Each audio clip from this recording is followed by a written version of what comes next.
Olá, meu caro aluno, minha cara aluna, seja bem-vindo e bem-vinda ao nosso componente de ensino religioso. Eu sou o professor Yuri Lima e vou te acompanhar com o seguinte objeto de conhecimento.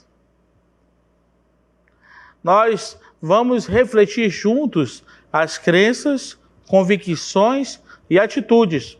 Mas de maneira muito especial vamos olhar acerca das crenças, das convicções e atitudes, as diferentes crenças e atitudes como filosofia de vida, a partir do ateísmo, gnosticismo, budismo e messianismo. Então, sinta-se acolhido e vamos que vamos juntos nos olhar e nos ajudar ao longo desta aula.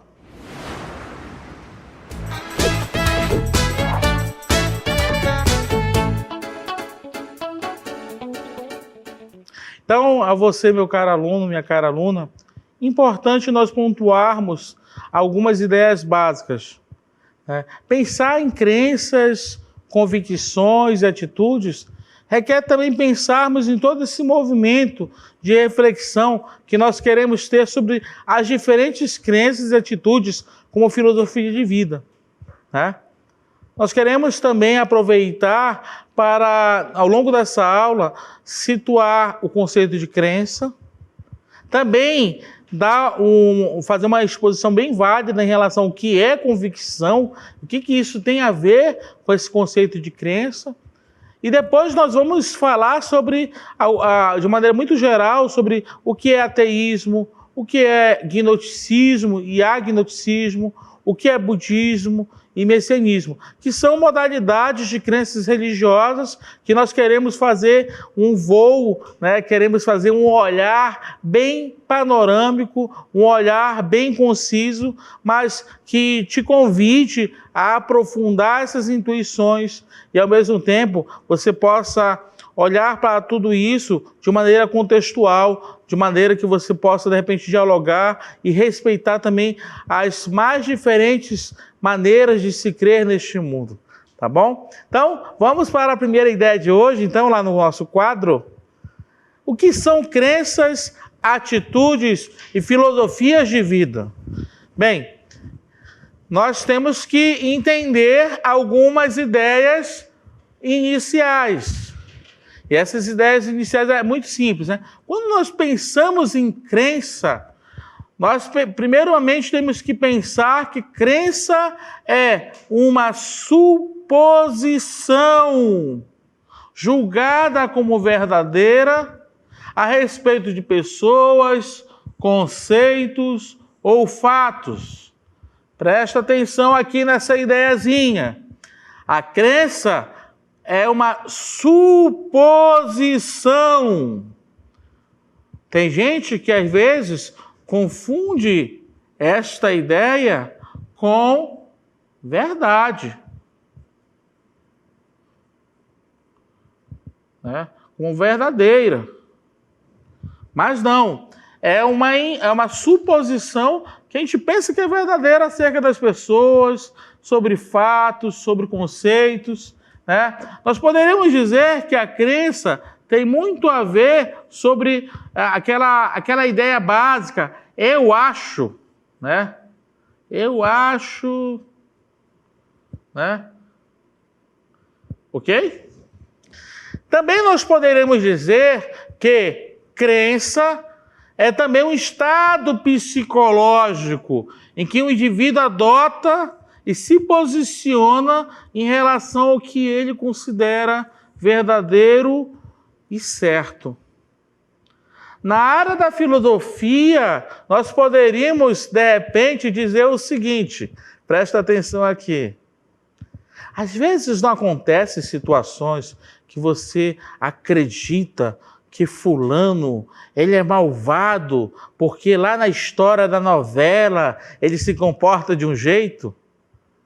E às vezes essa pessoa lá naquela novela está interpretando um personagem X, E aí lá na rua ele é julgado como um vilão, como um malvado, porque ele supostamente é daquele jeito.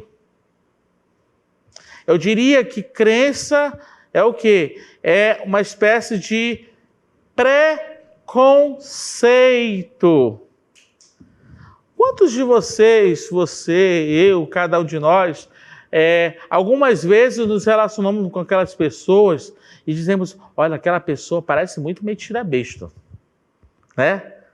Ah, aquela pessoa, sei lá, não sei que rola aqui, parece que não é associável, né? Mas ao contrário, quando você vai se aproximar dessa pessoa, você vai entender que às vezes só foi um pré-conceito, foi uma suposição, ok? E aí também tem essa segunda ideia da crença como um estado psicológico, acerca da tua relação com a realidade, que você vai considerar como verdadeira, mas que às vezes pode acontecer de não ser tão verdadeira, ok? Vamos então para uma segunda ideia. Está dando os primeiros passos. Aqui é interessante nós vermos algumas ideias básicas. A segunda ideia que eu quero te convidar hoje a pensar é a ideia de convicção, né? Diferentemente de crença, que eu coloquei aqui, que é uma suposição, é um estado psicológico das coisas, a convicção é a ação de convencer, né? Isto é, ter uma ideia ou opinião sobre algo de modo obstinado, crendo absolutamente naquilo e transmitindo isso para outras pessoas, né? Então, nós poderíamos dizer então que essa ideia inicial de convicção é uma ideia de fazer com que o outro aceite passivamente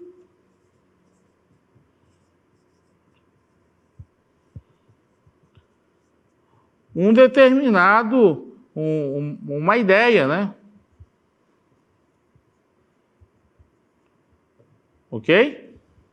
Então, nós vamos ver o seguinte, que enquanto que crença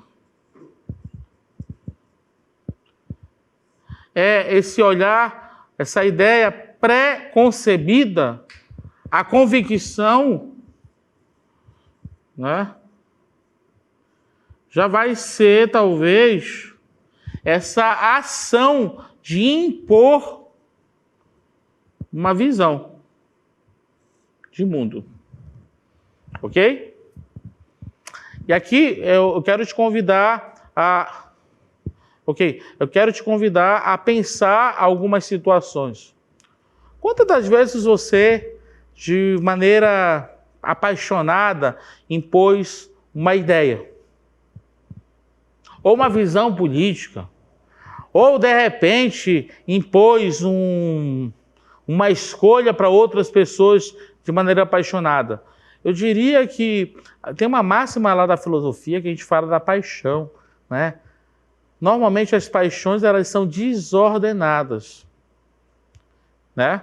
Ok? Então, quero te convidar a pensar essas duas ideias iniciais, tá?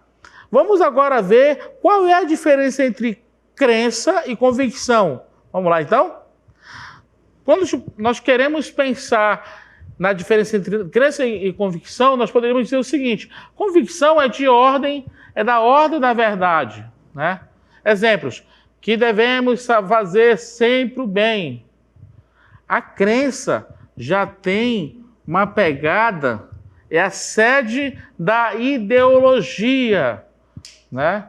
Para pensar, de repente, em crenças alucinatórias que alteram o estado de realidade ao ponto da completa inversão dos meios e dos fins, né? E aqui um exemplo muito claro aqui, o fanatismo. Esses dias eu estava pensando, quantos de nós às vezes escutamos pessoas que são literalmente fanáticas religiosas, né? E nós podemos dizer que talvez essa questão da convicção, a convicção ela está muito mais para a verdade do que a crença, porque a crença, na verdade, ela está mais aportada no terreno da ideologia. Tudo bem?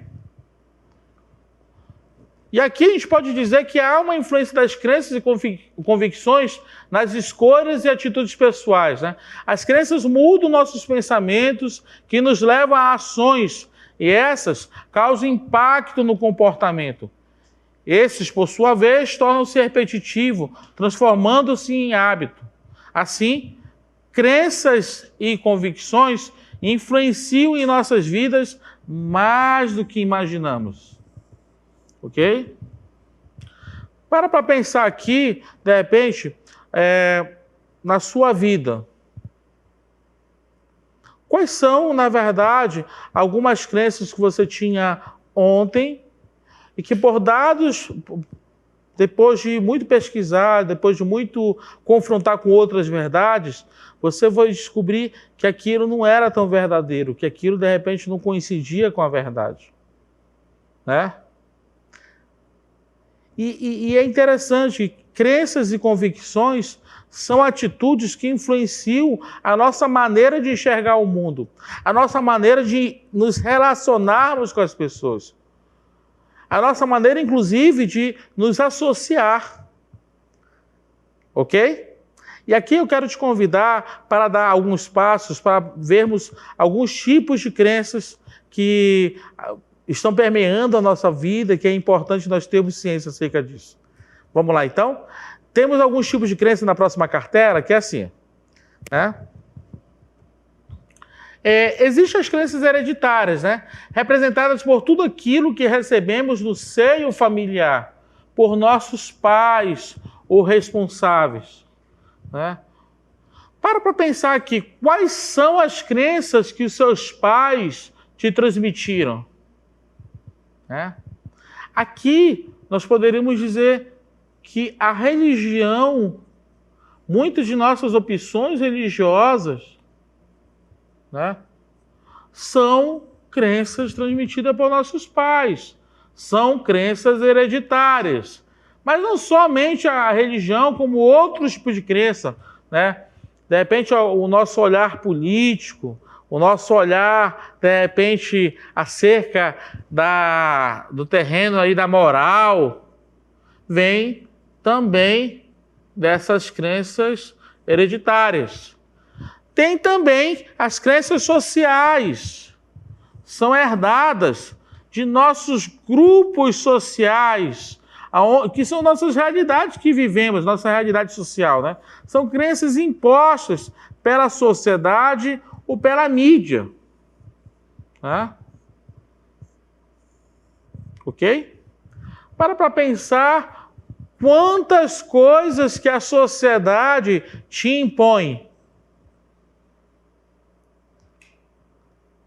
E aqui a gente pode pensar que a questão do olhar de beleza, né? De repente, olha, só pode ser mais bonito quem é mais magrinho ou é mais branquinho. Então, os olhares que a sociedade impõe como crenças, elas também, esses olhares, essas crenças, elas podem, de repente, influenciar diretamente a pessoa.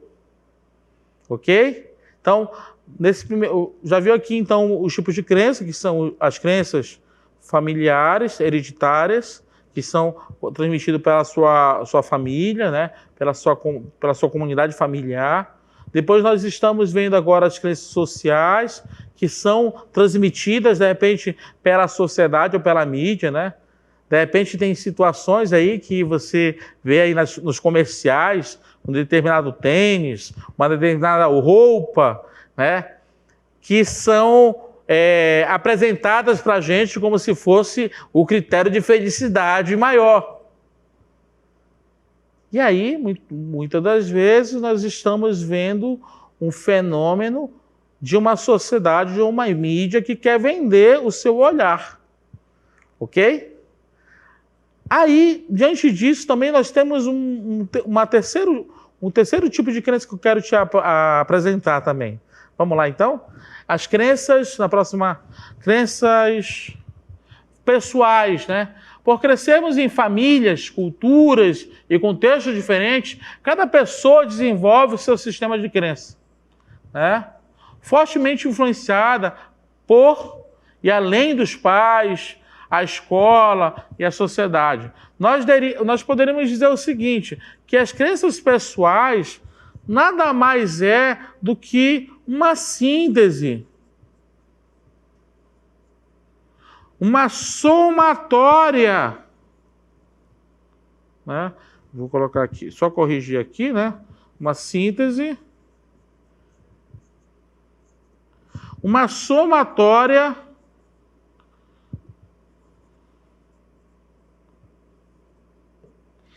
de todas essas crenças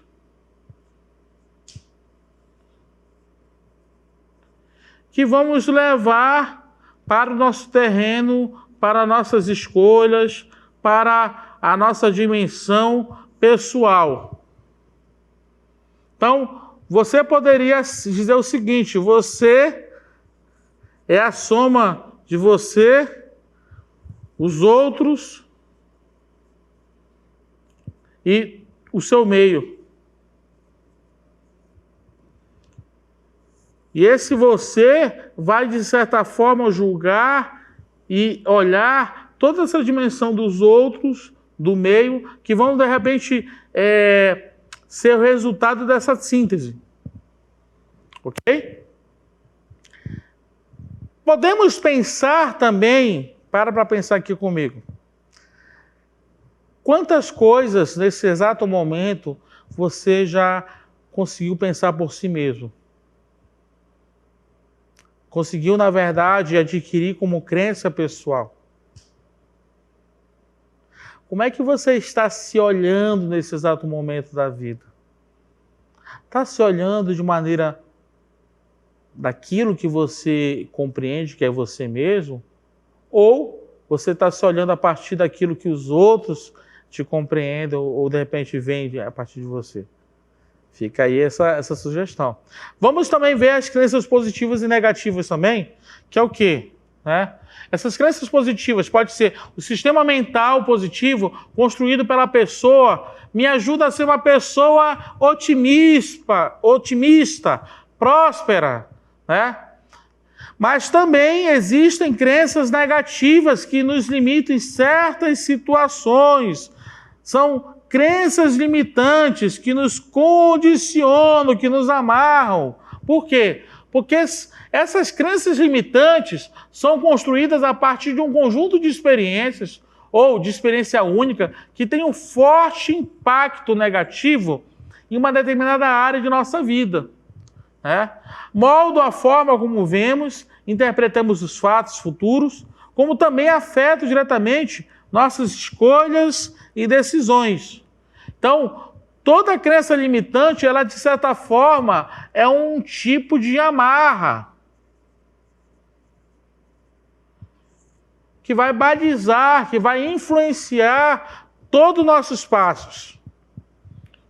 E quando nós pensamos em crenças religiosas, também pensamos nas atitudes em relação aos aspectos mitológicos, sobrenaturais ou espirituais de uma religião.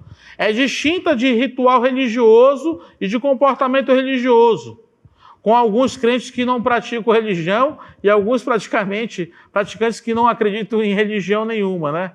Por exemplo, pode acontecer pessoas que têm uma crença religiosa, mas não têm uma igreja, institucionalmente falando, né? Pode acontecer. De repente a gente não tem, às vezes, aquele fenômeno do católico praticante. Tem também o fenômeno do evangélico praticante, mas também temos o fenômeno, de repente, do católico que é só de missa de sétimo dia, de batismo, né? Isso acontece também, né? Então, as crenças religiosas é um tipo de fenômeno que, na verdade, não está vinculado à prática dessa pessoa em relação à sua religião oficial. Ok? Ela não está tão vinculada assim. Existe também aquela dimensão de pessoas que estão afiliadas a uma determinada religião, mas não necessariamente praticam a religião, mas são afiliadas àquela religião. Ok? Agora eu vou te convidar a olhar de maneira bem panorâmica sobre essa relação de crenças e religiões e como é que isso acontece, de repente, de variadas maneiras, passando desde o ateísmo até o messianismo. Tudo bem? Vamos lá, então, para o primeiro exemplo panorâmico nosso. Vamos lá. Já falamos sobre crenças religiosas. As diferentes crenças e atitudes como filosofia de vida, nós vamos exemplificar a questão do ateísmo, gnosticismo, cultismo e messianismo. Quando nós pensamos em ateísmo, meu Deus, professor, é uma palavra diferente, não tem nada diferente. Na verdade, o ateísmo é uma doutrina que nega a existência de Deus. Para os ateus, é impossível provar que Deus existe. Ok? Ateus costumam ter uma visão do mundo diferente das pessoas religiosas, né? Existem certos terrenos aí da filosofia que falam dessa dimensão de que Deus não pode existir porque o terreno da existência é um terreno de inferioridade.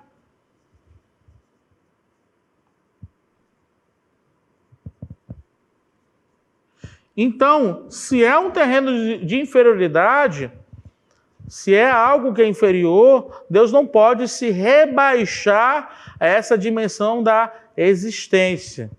Ok? Estou colocando só um exemplozinho aí da filosofia, que lá no ensino médio você vai poder aprofundar, tá bom, meu caro aluno? Eu vou te dar alguns exemplos sobre a questão da visão que os ateus têm acerca da realidade, que é um pouco diferente da visão que as pessoas religiosas cultivam acerca da realidade. Vamos lá, então? Existe aqui alguns exemplos. Por exemplo, as pessoas que praticam alguma religião são adeptas do criacionismo. Os ateus, porém, buscam explicações científicas para o surgimento do mundo. Por exemplo, nós temos aquela teoria do Big Bang, que o mundo surgiu a partir, do estouro de um átomo que depois se tornou um universo em expansão. E também temos a teoria da evolução, que o homem não seria, na verdade, surgido a partir, como na narrativa bíblica, a partir do sopro de Deus, né? O homem, ele é uma evolução do macaco e também é uma evolução de vários animais, ok? Nós também podemos ver, de repente, um exemplo interessante. Na morte, por exemplo. As pessoas religiosas costumam acreditar que após a morte do corpo, a mente ou a alma de quem morreu continua a viver. Isso aqui é a ideia religiosa. Para os ateus, a morte do corpo assinala o fim definitivo. Eles acreditam que não existe mais nada além dessa vida. Ou seja, nossa vida, depois dessa vida, só tem o game over. Meu Deus, game over, professor? Fim de jogo. Ok? Viveu, viveu. Tá? E aqui, vamos lá aqui. Então, essa aqui seria um exemplo da visão, na verdade, que os ateus têm acerca tanto da criação quanto da morte. Eu poderia dizer mais o seguinte, pode olhar aqui para mim, por gentileza, que o ateísmo ele é um tipo de visão acerca do mundo e das coisas, e que deve ser respeitado. Nós, no ensino religioso, compreendemos o seguinte, a pessoa que, de repente, não tem uma religião, deve ser tão respeitada quanto, de repente, uma pessoa que pratica uma religião, porque ela é protegida pela nossa lei brasileira e é protegida também pela Declaração Universal dos Direitos Humanos. Ok? Vamos agora para outras ideias rapidamente do gnosticismo.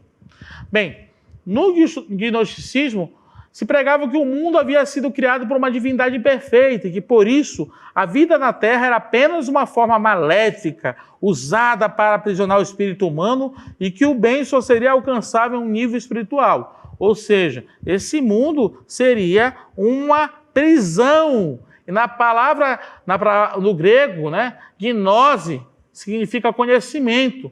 Então, como é que eu posso, na verdade, alcançar o nível espiritual? Através do conhecimento.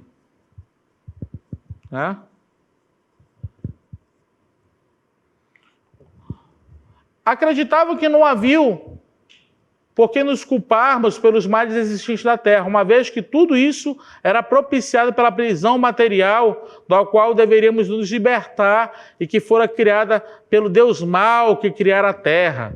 E aqui, na visão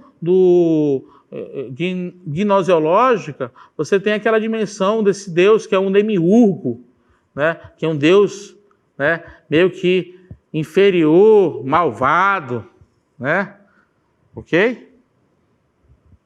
Para eles, o Deus bom, o ser espiritual supremo, havia apenas interferido no processo de criação ou ao inserir em cada ser humano uma centelha divina, né, que nos torna capazes de despertar e conhecer a verdade. Né? Qual que seria essa centelha divina? O uso da razão, o uso do conhecimento. Para os gnósticos, Cristo foi um mensageiro desse Deus, que veio com o objetivo de nos ensinar a despertar. E o pessoal fala, inclusive, que tem aquela história do Avatar, né? Que Cristo, na verdade, ele não usou o corpo humano para se contaminar, mas que foi esse mensageiro, né? O agnosticismo já é a crença de que a capacidade humana é incapaz de saber se existe ou não divindades, pois elas são muito além da compreensão humana. Para uma pessoa agnóstica, é impossível saber se existe ou não divindade, pois elas transcendem a realidade, a lógica, se conformando com a ignorância humana. Né? Então, nós poderíamos falar o seguinte, que enquanto que o gnosticismo tem aquela dimensão de que nós estamos num mundo imperfeito, que foi criado assim por um demiurgo, um cara malvado e tudo mais, e que só o conhecimento liberta, e que de repente dá essa iluminação, né, que você pode ir além, o agnosticismo já fala o seguinte, nós, como seres humanos, não temos capacidade de aprender nada acerca da transcendência. O ser humano não é capaz de conhecer Deus. É meio que em cima do muro, né? Não é ateu e nem muito teísta, né? Não sabe, ponto. Agora a gente vai ver outros movimentos que são exemplos também de maneiras de se crer nesse ramo da religião. Vamos lá, então? Além do agnosticismo, nós temos o budismo, né? E aqui uma coisa interessante, conforme o professor Renato Souza nos esclareceu em alguns apontamentos dele, eles não têm um Deus como uma figura pessoal, né? Uma figura, na verdade, poderosa. Eles seguem os ensinamentos de Buda. Guiam o ser humano a desapegar de todos os defeitos humanos, como a raiva, o ciúme, a inveja, para desenvolver as qualidades do amor, da generosidade e da sabedoria. Diria mais, é um exercício de desapego desses sentimentos que não acrescentam na vida humana. Ok? Nesse sentido, os budistas não adoram um deus ou deuses, nem possuem uma rígida hierarquia religiosa, sendo muito mais uma busca individual quando comparada com as outras religiões. Né? Então, se nós pararmos para pensar em comparar a questão do budismo, nós poderíamos dizer o seguinte, que o budismo ele não se apega a um deus ou uma estrutura religiosa, está mais interessado na sua busca pessoal de melhoramento. Tá? E aqui a gente vai finalizar a nossa ideia com a questão do messianismo. Vamos lá, então? No messianismo, é a crença na vinda ou no retorno de um enviado divino libertador, um Messias com poderes, atribuições, que aplicará um cumprimento de uma causa em prol de um povo ou um grupo oprimido. Né? O messianismo ele tem raízes lá no judaísmo, né? Porque tem a crença na vinda de um Messias, um redentor humano, né? Um Goel, né? Para Israel, eleito por Deus, e para toda a humanidade por intermédio de Israel. Já no cristianismo, nós vamos ver que os herdeiros dessas tradições judaicas, os cristãos, identificam a pessoa de Jesus como esse Messias. Agora, seus seguidores esperam pela segunda vinda de Jesus. Ok? Então, nós poderíamos dizer de maneira bem geral o seguinte, meu caro aluno, minha cara aluna, que essa sequência de crenças religiosas são crenças que muitas das vezes estão permeando as nossas instituições religiosas e também a nossa maneira de acreditar nesse mundo. Então, muito agradecido por me acompanhar ao longo desse itinerário e vamos que vamos juntos construir a educação.